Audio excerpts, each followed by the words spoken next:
Hello, I'm Kathleen Bailey, the Director of Securely's 24 program, and this video is an overview of 24 onboarding. When you first start to onboard, you come to your Securely dashboard, select the 24 tab, and it will walk you through the information that you need to provide in order to start 24. We have to add global or district level contacts. We have to select the OUs you want covered by 24, and then add OU level contacts. So the first step is to add global or district level contacts. Some districts have these contacts set up to receive every notification. Some only receive calls when the school contacts are unavailable. And some set these up as after-hour contacts for the entire district. You can use these in whatever way works best for you. However, in order to enable 24, a district must have 2 contacts listed here. These people will receive copies of all notifications for the district unless otherwise specified.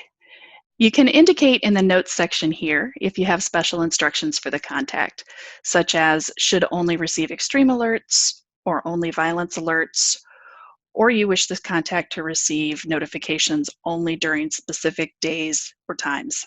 Do be sure that at least one contact can be reached 24/7.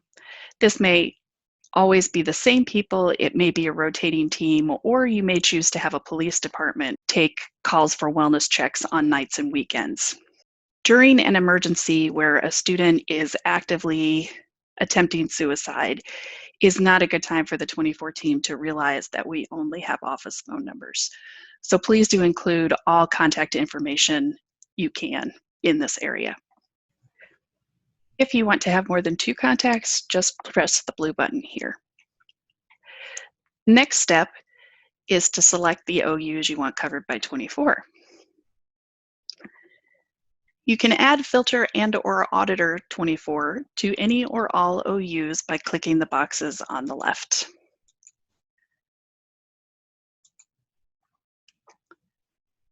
If you have both services, you can customize this for specific OUs by clicking on each product on the left to enable or cancel auditor or filter or both. If you change the OU structure in any way on the Google side, please come to the 24 tab and check the OU coverage here. At this time, we will not automatically add 24 to new OUs, even if parent OUs have coverage. Finally, if you add school contacts later in the process, there will be an indicator here on the right if at least one contact at the school level has been mapped specifically to that OU.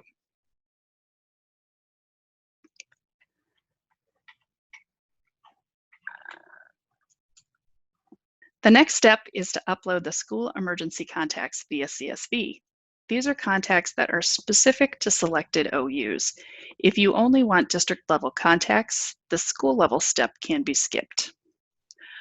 While the system does give the option to add school level contacts manually here, this cannot be done until the school structure has been set up via this CSV. You can download a sample file to use as a template here. In this file, the important thing to note is that OUs are specific to the school, not to the contacts. You don't want to enter the OU that the contact belongs to, or list all OUs that this contact covers individually on their row in the spreadsheet. Instead, you list all the OUs, 1 per row, that belong to this particular school. It may be best to think of this file in 3 different parts. First is the school name, which only needs to be entered once. The second part is the contact section, which includes a contact notes column, which, like district level contacts, can be used to customize the times and dates or types of notifications that that particular contact receives.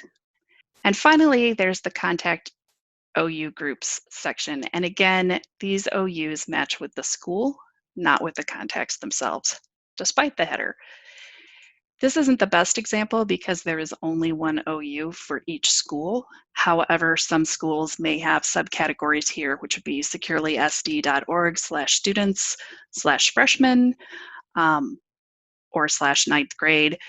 However, you can put each of those OUs here however you choose. So upload the file.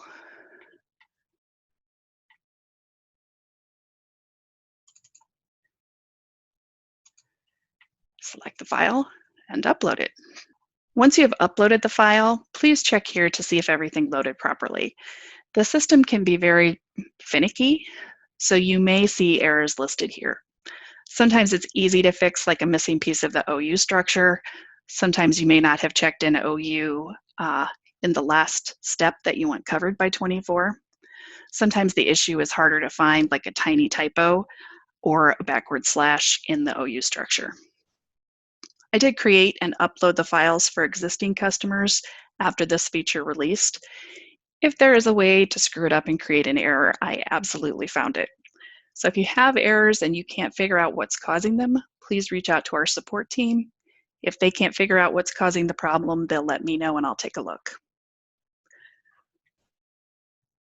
Once you have uploaded this CSV, additions can be made using the manual upload process, and changes can be made on each contact's card underneath the School Contacts tab. The final step in 24 onboarding is to add the student directory. This is a little bit hidden. You have to go to Manage CSV and go to the Parent Contacts section. Everything in this file is optional, including the file itself. You do not have to complete this step, although we highly recommend it, especially if you're concerned that your district contacts may not be available 24/7. If you would like a student name to appear in your 24 notifications, which is helpful sometimes for districts that just have student ID numbers as the email address, then the minimum you would want to fill out are these 3 columns. If you fill out those, then all of that information is included in any notifications that you would receive from 24. If there is a chance that we might be unable to reach emergency contacts at your district 24/7 and would need to request a wellness check from the police, please include all of this information. This information is only available to 24 analysts and only when there is flagged activity for that particular student. 24 will never contact parents directly. Any contact would be coming from law enforcement. Finally, these last 2 columns are wildcard fields that can be used for additional information you would like included in your notification from 24. Some districts use these fields to add counselor names or schools when they only have limited OU information. Please don't change the header. Use formatting similar to this where you're including the type of information as well as whatever you're including. If you have any further questions about Onboarding 24, please reach out to Securely's support team.